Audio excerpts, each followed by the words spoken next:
the ruling establishment has a lot of, they will stop at nothing to complete their toolkit of control, right? So one of the things that has been missing from the toolkit of total control has been quarantines and curfews, right? So now, welcome to the new world in America, where to get on a bus, to go through a subway station, if you think that the procedures at the TSA are onerous, right? Guess this is coming to a bus depot near you. It's a more invasive way, and the ruling class needs this because, let me say, if the ruling class ever saw wide-scale civil unrest, you'd see an Ebola outbreak in America right away. Okay, so this is, what you see is that Ebola is another tool in the toolbox of the ruling class control. Yeah, to keep down absolutely, repression. positively, 100%. This is a tool. Right. Ebola doesn't just magically start spreading. And then we have this doctors that come back here. The white people, of course, live. You know, the two whites who got it survived. All the black people that get it die. Right? It's very possible that these one of these NGOs over there is going around with a veil of Ebola, or spreading it from a small plane onto villages. The point is to get hundreds of thousands of people infected with it and create the next phase of control. Now, one of the things I'd like to show to back up my my claims here. Here's a document from the Rockefeller Foundation. Rockefeller Foundation, right there. You can zoom in on that, where my finger is. It's called Scenarios for the Future International Development, the Rockefeller Foundation. All right. Okay. Let's take a look at what they're saying here. This is something like a 50, 60-page document. I'd like you to go to page 18, if you can look at this up on the internet, but I'll read it off to you. It's called lockstep, lockstep. And this is a phrase that I used right after 2001, when I saw the entire system of the United States, including the population, were in lockstep. So the Congress went along, and yes, it was Osama bin Laden, and the people waved their flag and said, I hate, hate, hate, hate, and everything was in lockstep. Well, in 2010, they published this, Rockefeller Foundation, and here's what they're saying. They're saying that they call it a scenario. These are scenario narratives, and they speak about it in the past tense. So they put out this scenario, lockstep. A world of tighter, top-down government control and more authoritarian leadership, with limited innovation and growing citizen pushback. Okay, I'll read a little bit of it. In 2012, the pandemic that the world had been anticipating for years, nobody was anticipating a pandemic, finally hit. Unlike 2009's H1N1, this new influenza strain originating from wild geese, they use some scenario, but this is Ebola they're talking about. Ahead. Even the most pandemic-prepared nations were quickly overwhelmed when the virus streaked around the world, infecting nearly 20% of the global population and killing 8 million in just 7 months, the majority of them healthy young adults. The pandemic also had a deadly effect on economies. You can see the agenda. Just naked, raw, naked control agenda written down, and it's anybody's guess how this becomes effectuated in real life. So whether this is written specifically as marching orders, or whether people take it upon themselves in the intelligence networks to say, okay, well, this has been produced, so this is the plan here. But these narratives have to be written in advance, because the intelligence agencies don't know how to do these narratives. They need help. So these think tanks, they come up with these, like Rand Corporation, Rockefeller Foundation. These are think tanks of death. They're not the think tanks, they're not there to find great ways to help people. Right? Okay, the pandemic also had a deadly effect on economics. International mobility of both people and goods screeched to a halt. Which is what they want. They want a completely isolated world, right?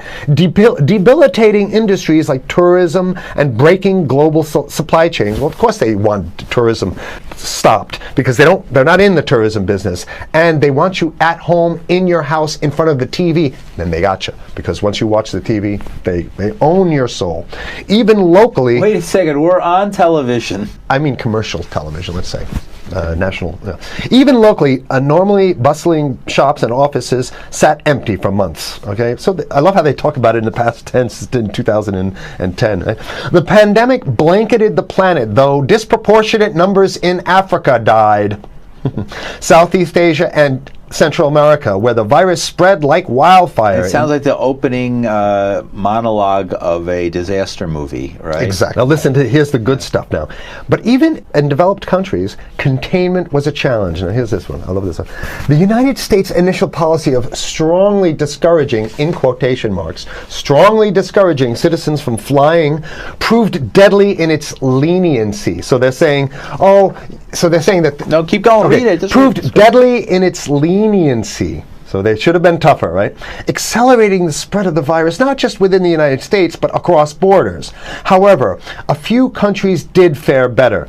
China in particular. The Chinese government's quick imposition and enforcement of mandatory quarantine for all citizens, as well as its instant and near hermetic sealing off of all borders, saved millions of lives, stopping the spread of virus far earlier than in other countries. So the message is here is we have to look towards the Chinese, the oppressive totalitarian Chinese regime as an example of what we need to be doing here. And of course, the ruling class here loves the Chinese regime because they have demonstrated to the ruling class the most efficient form of capitalism, which is authoritarian capitalism. So we have capitalism, but unfortunately we have this veil. I get it. We have this veil of democracy. This is very interesting. This is continue on. Okay. China's government was not the only one that took extreme measures to protect its citizens from risk and exposure. During the pandemic, national leaders around the world flexed their muscles, flexed their authority, and imposed airtight rules and restrictions. You can see the agenda. Go. Okay. From the mandatory wearing of face masks to body temperature checks at the entries to communal spaces like that's what's happening right now. Yeah, but soon it's going to be like body. It'll be at the subway. Yeah, is that what you're saying? We'll be going through this in the subway to get on the buses and the subway, absolutely, things positively. like that. And what this means though is don't think about having a cigarette, a joint on you, or basically you can't. This is a dragnet for everything. So if in order for you in other words, just like with stop and frisk, this is ultimate stop and frisk. This is the ultimate cavity stop and frisk, cavity search kind of thing. All right, so during the pandemic, national leaders around the world flex their authority. Now there's some good stuff. Listen to this. And even supermarkets, they want body checks at supermarkets. Okay, so basically what they're saying is they're building a system where every move you make, you got to go through them. You can't get food. Well, how about if you go to the farmer's market? Right. Here's the good stuff now. It just keeps getting better.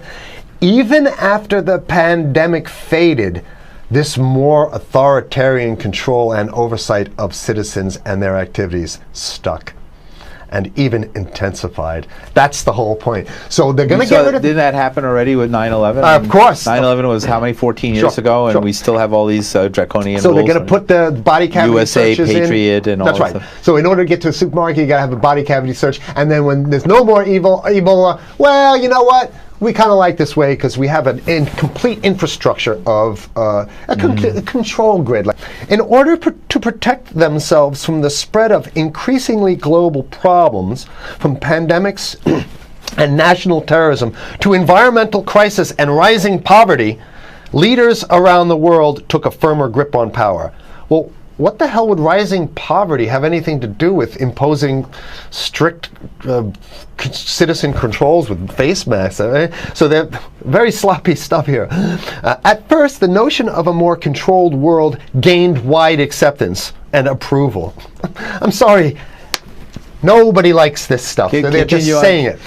No, I have to provide analysis. Only because we only have 5 minutes left, so that's. Oh my God. Okay. Citizens willingly gave up some of their sovereignty and their privacy to more paternalistic states in exchange for greater safety and stability. I mean, that's just a complete naked contradiction to the famous saying that if you think you're going to give up a little bit of security, if you're going to give up your freedom for security, you're going to get neither. That's the long-standing thing. And here what they're doing is They're not even ashamed or embarrassed to absolutely say the exact opposite. They're saying, yes, we all want to give up our privacy and sovereignty for more stability and security and stability. So you don't get that.